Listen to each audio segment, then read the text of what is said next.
Jumpa lagi dengan saya, Willy The Rooms, tetap di The Sinners Channel.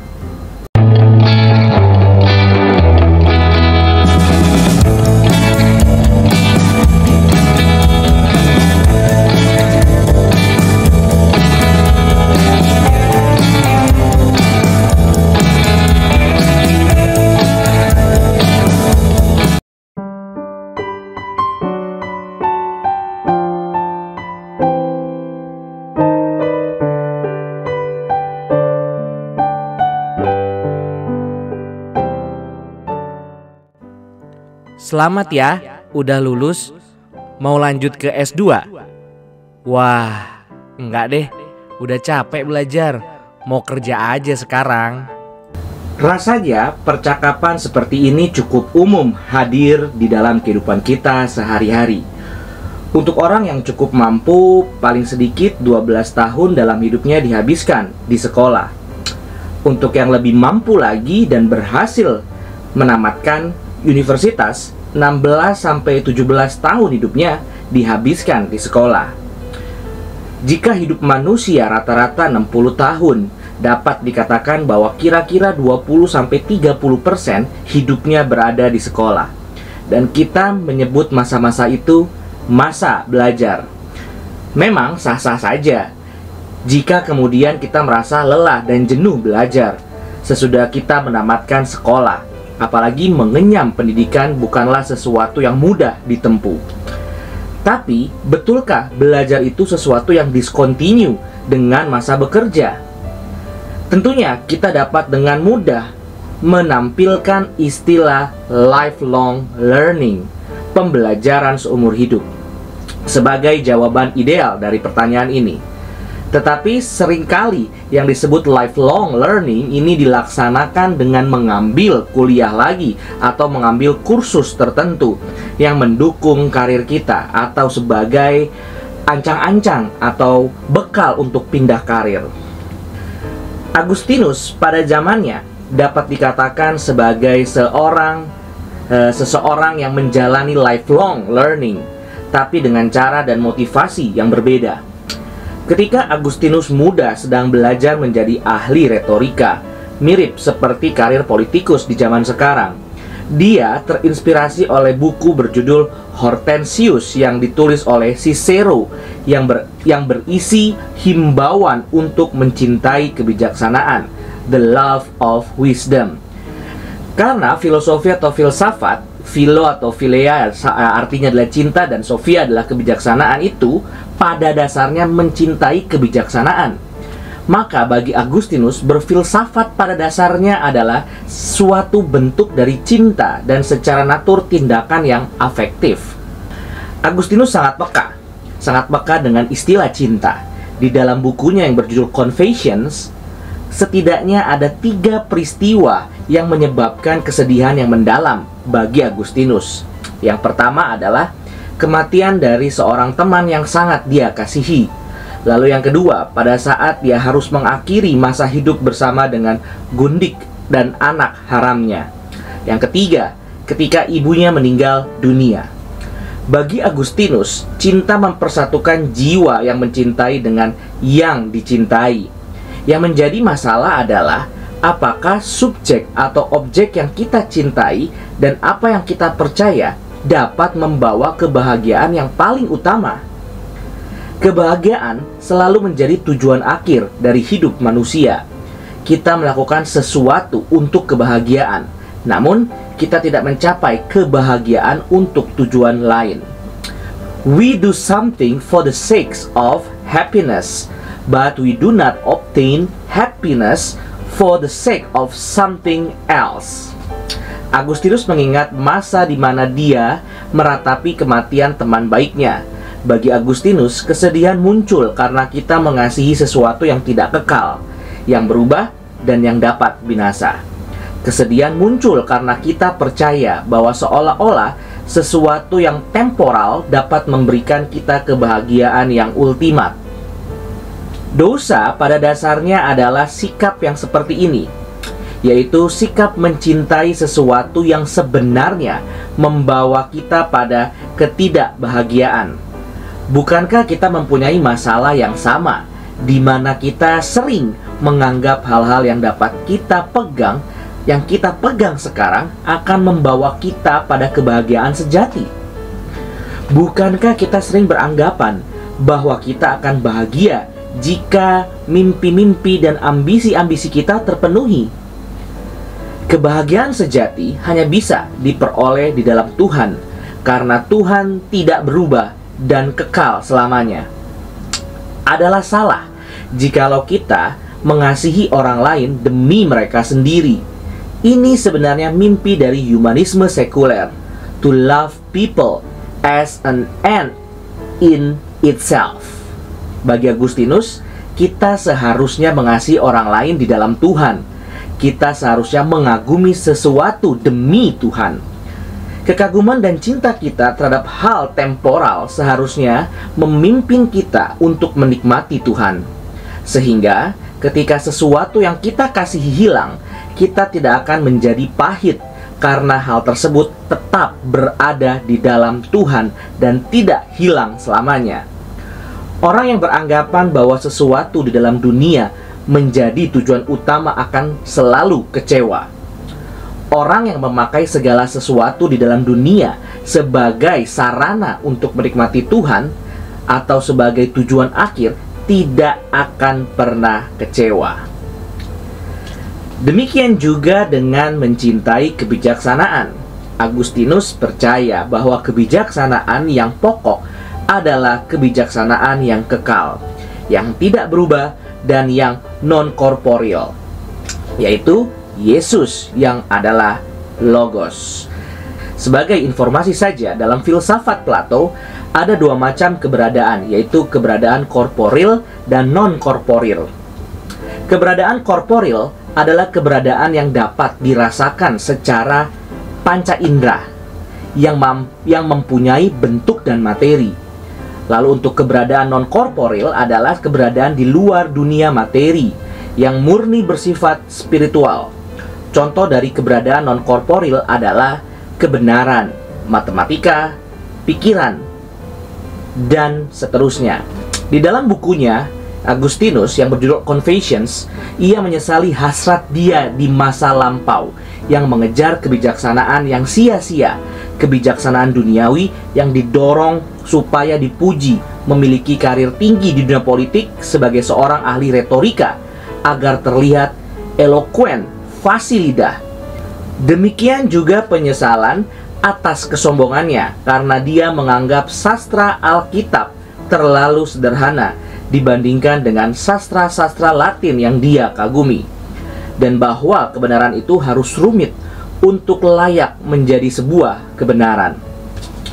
Dia mengakui bahwa di masa lalunya dia sesungguhnya tidak mengejar kebijaksanaan, melainkan hanya memakai kebijaksanaan sebagai sarana untuk memuaskan hasrat dan ambisinya. Tentunya ini juga merupakan kenyataan orang dunia yang melihat kebijaksanaan sebagai sarana mendapatkan kepuasan hidup yang sementara. Banyak dari kita juga begitu, bukan? Kita tentu sering mendengar pepatah yang berbunyi tak kenal maka tak sayang. Jadi menurut pepatah ini, alasan kenapa kita tidak sayang terhadap sesuatu adalah karena kita tidak mengenal sesuatu itu. Tetapi ini terbalik bagi Agustinus yang percaya bahwa tak sayang maka tak kenal. Ibarat orang yang jatuh cinta, yang sepanjang hari akan memikirkan kekasihnya. Demikian juga dengan orang yang jatuh cinta terhadap kebijaksanaan, akan mencari kebijaksanaan tanpa lelah. Suatu hasrat untuk mencari dan mendapatkan kebijaksanaan dipupuk dari rasa cinta terhadap kebijaksanaan, bukan sebaliknya. Jika kebenaran non-korporil adalah kebenaran yang bukan jasmania dan tidak bergantung kepada penginderaan, bagaimana kita dapat mengerti kebenaran non-korporil itu? Sebagai ilustrasi, kita dapat melihat konsep trigonometri, misalnya A kuadrat tambah B kuadrat sama dengan C kuadrat, yang telah kita pelajari di sekolah. Segitiga yang digambarkan di papan tulis tidak lurus dan penuh dengan distorsi dikarenakan garis lurus sempurna tidak pernah ada di dunia nyata. Lalu, bagaimana mengerti hukum Pitagoras jika menggambar segitiga yang ideal dan garis yang lurus saja kita tidak bisa? Namun, ketika kita mengerti dan mengalami saat berkata, "Aha!" kita mengalami transendensi dari dunia indrawi dan melihat pengertian hukum Pitagoras di dalam dunia ide. Kita melihat bukan dengan mata jasmani, melainkan dengan mata rohani. Bagaimana kita dapat mengerti sesuatu yang sebenarnya kita tidak pernah bisa lihat dan raba keberadaannya di dunia nyata? Ada lingkaran yang ideal di dunia nyata? Tidak. Adakah garis yang lurus? Tidak. Lalu kenapa kita bisa mengerti hal-hal metafisika yang tidak bisa kita lihat secara kasat mata? Karena kebijaksanaan adalah hal yang non-korporil. Sama seperti jiwa manusia adalah hal non-korporil yang sudah ada dari sananya. Kepuasan dan kenikmatan dalam pengertian akan kebenaran non-korporil, inilah yang Agustinus rindukan, dan mengerti Tuhan sebagai kebijaksanaan itu sendiri adalah hal yang paling utama dalam hidupnya. Tentunya pengajaran pengertian secara afektif ala Agustinus sangat asing jika kita dilihat dari perspektif konsep modern yang mana pengertian atau ilmu pengetahuan dikejar menurut nilai kegunaannya atau didorong oleh pemikiran utilitarian dan pragmatisme. Jika sesuatu itu tidak ada gunanya dan tidak memberikan dukungan apa-apa, mengapa harus dipelajari? Begitulah kira-kira pemikiran kebanyakan orang di zaman sekarang. Bagi Agustinus, sesuatu itu layak dipikirkan karena memiliki nilai afektif. Jika kita tidak memiliki pergumulan, maka secara esensial tidak akan keluar pemikiran apa-apa. Jika tidak ada pergumulan tentang ketidakadilan, maka tidak ada maknanya untuk berpikir tentang konsep keadilan. Dengan demikian, pikiran dan afeksi terintegrasi di dalam usaha untuk mengerti sesuatu.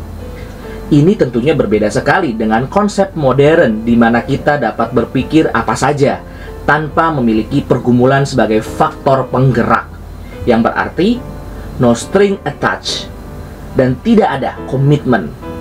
Inilah cikal bakal mentalitas terlalu akademis, tanda kutip terlalu akademis, di mana apa yang kita pikirkan tidak sinkron dengan apa yang kita lakukan dalam keseharian hidup kita.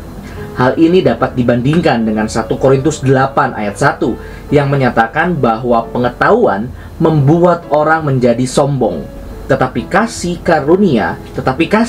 membangun. Menurut Agustinus, pengetahuan yang berdasarkan idle curiosity, keingintahuan yang tak berarti, mungkin saja adalah bentuk dari cinta diri, bukan cinta kebijaksanaan. Karena pengejaran akan kebijaksanaan didorong oleh afeksi, maka dapat dikatakan bahwa kebijaksanaan akan memberikan manfaat secara afektif juga. Pemikiran modern setengah benar ketika berpendapat bahwa mempelajari sesuatu itu tidak berguna jika tidak memberikan manfaat. Namun harus diingat, half truth tetap salah. Yang jadi masalah adalah apakah manfaat tersebut bersifat duniawi atau rohani? Apakah manfaat yang dikejar bersifat temporal yang akan binasa? Jika kita setuju dengan Agustinus, maka seharusnya manfaat yang dikejar adalah agar kita dapat menikmati keberadaan Tuhan lebih dalam lagi. Dalam pemikiran Agustinus tentang Tritunggal, Agustinus memaparkan bahwa jika manusia terdiri dari 3 elemen yang dapat menjadi analogi akurat untuk Tritunggal, memori atau ingatan, understanding atau the mind atau pengertian atau pikiran, dan the will, keinginan. Ketiga hal ini sering disebut sebagai faculties of the soul. Ketiga hal tersebut berbeda dalam esensi dan fungsi, namun hanya terdiri satu substansi, yaitu the self.